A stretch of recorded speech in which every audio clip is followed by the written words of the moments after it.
ನಮಸ್ಕಾರ ವೀಕ್ಷಕರೇ, ನೀವು ಇಷ್ಟಪಟ್ಟಂತಹ ಯಾರನ್ನಾದರೂ ವಶೀಕರಣ ಮಾಡಲು ಉಫ್ ಅಂತ ಹೇಳಿ ಈ ಮಂತ್ರವನ್ನು 11 ಬಾರಿ ಜಪಿಸಿದರೆ ಸಾಕು. ಅವರು ಸಂಪೂರ್ಣವಾಗಿ ವಶೀಕರಣವಾಗುತ್ತಾರೆ.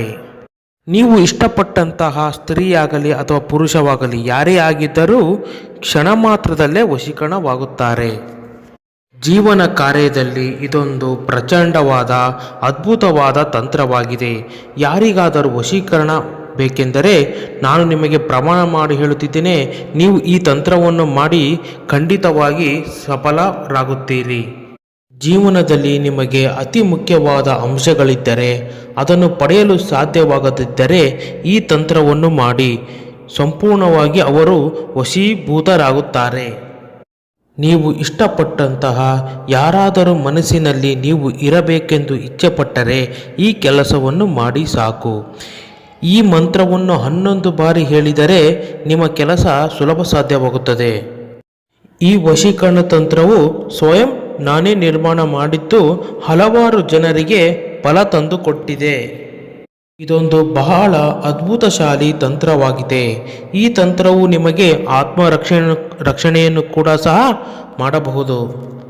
ನೀವು ಇಷ್ಟಪಟ್ಟಂತಹ ವ್ಯಕ್ತಿಯ ಬಳಿ ಈ ಮಂತ್ರವನ್ನು 11 ಬಾರಿ ಹೇಳಿದ ನಂತರ ಉಫ್ಫೆಂತು ಹೇಳಿ. ಆಗ ಅವರು ನಿಮ್ಮ ಸಮೀಪ ಬರುವರು. ಅವರು ನಿಮಗೆ ಪರಿಚಯ ಇಲ್ಲದಿದ್ದರೂ ಸಹ ಚೆನ್ನಾಗಿ ಮಾತನಾಡಿಸುತ್ತಾರೆ. ನೀವು ಇಷ್ಟಪಟ್ಟಂತಹ ವ್ಯಕ್ತಿ ನಿಮ್ಮ ಹತ್ತಿರ ಇಲ್ಲವಾದರೆ ಅವರ ಒಂದು ಫೋಟೋವನ್ನು ತೆಗೆದುಕೊಂಡು ಈ ತಂತ್ರವನ್ನು ಮಾಡಿ ನಿಮಗೆ ಪ್ರತಿಫಲ ಕೊಡುತ್ತದೆ.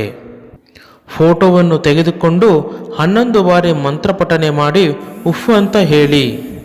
ಆ ಮಂತ್ರಪಠನೆಯನ್ನು ಹೇಗೆ ಮಾಡಬೇಕೆಂದು ನಾನು ನಿಮಗೆ ತಿಳಿಸಿಕೊಡುತ್ತೇನೆ. ಮಂತ್ರಪಠನೆ ಹೀಗಿದೆ: ಓಂ ಕಾಳಿ ಕಪಾಳಿ ಮಹಾಕಾಳಿ ಉಫ್. ವ್ಯಕ್ತಿಯ ಹೆಸರು ವಶಂ ಸ್ವಹ. ವ್ಯಕ್ತಿಯ ಹೆಸರಲ್ಲಿ ನಿಮಗೆ ಇಷ್ಟಪಟ್ಟಂತಹ ಸ್ತ್ರೀ ಆಗಲಿ ಪುರುಷ ಆಗಲಿ ಯಾರನ್ನಾದರೂ ಹೆಸರು ನೀವು ಮನದಲ್ಲೇ ಹೇಳಬೇಕು. ಹೇಳುವಾಗ ಈ ಮಂತ್ರವನ್ನು ನಿಮಗೆ ಉದಾಹರಣೆ ಸಮೇತ ತಿಳಿಸಿಕೊಡುತ್ತೇನೆ. ಓಂ ಕಾಳಿ ಕಪಾಳಿ ಮಹಾಕಾಳಿ ಉಫ್ ವನಜ ವಶಂ ಸ್ವಾಹ. ಈ ಮಂತ್ರವನ್ನು ನೀವು ಮನಸ್ಸಿನಲ್ಲೇ ಹೇಳಿಕೊಂಡು ಪ್ರಯೋಗ ಮಾಡಬೇಕು. ಇದೊಂದು ಅದ್ಭುತವಾದ ಚಮತ್ಕಾರಿ ಮಂತ್ರಶಕ್ತಿಯಾಗಿದೆ. ಇದೊಂದು ತೀವ್ರ ವಶೀಕರಣ ತಂತ್ರವಾಗಿದೆ. ಒಳ್ಳೆ ಶುದ್ಧ ಭಕ್ತಿಯಿಂದ ಮಾಡಿ. ಈ ವಿಡಿಯೋ ನಿಮಗೆ ಇಷ್ಟವಾದರೆ ಲೈಕ್ ಮಾಡಿ, ಶೇರ್ ಮಾಡಿ, ಕಮೆಂಟ್ ಮಾಡಿ ಹಾಗೂ ನಮ್ಮ ಯೂಟ್ಯೂಬ್ ಚಾನೆಲ್ಗೆ ಸಬ್ಸ್ಕ್ರೈಬ್ ಆಗಿ.